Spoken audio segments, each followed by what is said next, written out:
বাইরে আর কিছু নাই। কিন্তু আমার এই বিডিআর সদস্যদের বিচার করা হয়েছে, কিন্তু যারা কারো নির্দেশ ছাড়া তারা কোনো দায়িত্ব বুঝে না দিয়ে বিডিআর সদস্যদের তাদের কোনো বিচার তাদের বিচার হয়নি। নিরপেক্ষ বিচার মানে হচ্ছে যে শুধুমাত্র বিডিআর বিচার না, এখানে যেই জড়িত থাকবে, এটা হোক বিডিআর, এটা হোক সেনাবাহিনী, এটা হোক সিভিল, এটা হোক রাজনীতিবিদ, এটা হোক বাংলাদেশের যে কেউ বিদেশি শক্তি, তাদের বিচার করতে হবে। অভিভাবক যখন সন্তানরা যদি সেক্ষেত্রে ওই অভিভাবকের উপরে ওই সকল দায় দায়িত্ব নিরাপত্তায় সেক্ষেত্রে বাংলাদেশ রাইফেলসের অ্যাক্ট অনুযায়ী তাদেরকে বিচার করা হয়েছে।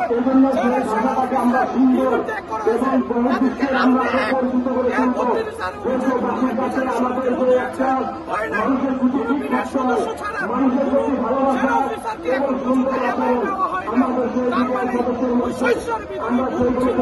আমরা চাই শস্যের ভিতরে থাকতে পারবে না, শস্য থাকতে হবে উজাড় ঝাড়ফুঁক মুক্ত এবং বাংলাদেশের বিচারের জন্য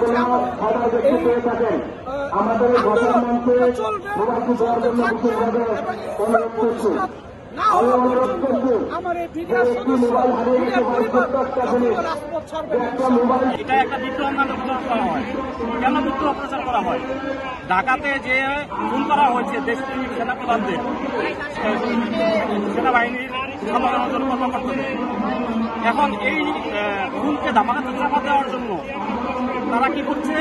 সারা বাংলাদেশে মোবাইলের মাধ্যমে, টিভির মাধ্যমে এবং বিশেষ পেপারের মাধ্যমে এটা প্রচারণা করা হয় যে ঢাকাতে বিদ্রোহ করতে বিদায় এই সারা বাংলাদেশে বিদ্রোহ ছড়াই গেছে। এটা ছিল মূল উদ্দেশ্য, যেন ঢাকাকে মেরে ফেলার সাথে সাথে বিডিআরকেও যেন ধ্বংস করা যায়, সেই জন্য তারা এটা বিদ্রোহ আকার চালায় নেয়। পরবর্তীতে বিশেষ কোর্টের মাধ্যমে ঢাকা সহ ঢাকার বাইরে 18,519 জন বিডিআর সদস্যকে জেলখানা সহ চাকরিচ্যুত করা হয়। এবং আমি বলি যে মূলত সেনা কর্মকর্তাদেরকে হত্যা করেছিল পরিকল্পিতভাবে সরকার, কিন্তু এই দায় বিডিআর এর উপর চাপাই দেওয়ার জন্য সরকার একটা নাটক তৈরি করেছে। এটাই একটু আপনি স্পষ্ট করে তুলে ধরবেন। ধন্যবাদ।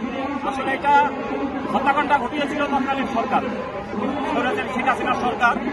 এটা ধামাচাপা দেওয়ার জন্য তৎকালীন এটা ভুল ধরা ছিল যে এটা পরিকল্পিতভাবে তারা বিদ্রোহ করেছে। এটা ছিল তৎকালীন সরকারের একটা পদক্ষেপ তার গতিকে, এবং সে যেন এই 16 বছর 20 বছর ক্ষমতায় টিকে থাকতে পারে, এই জন্য সে এই বিদ্রোহ আকার ধারণ করে 57 জন দেশপ্রেমিক এবং সব সেনা কর্মকর্তাদের হত্যা করা হয়েছে।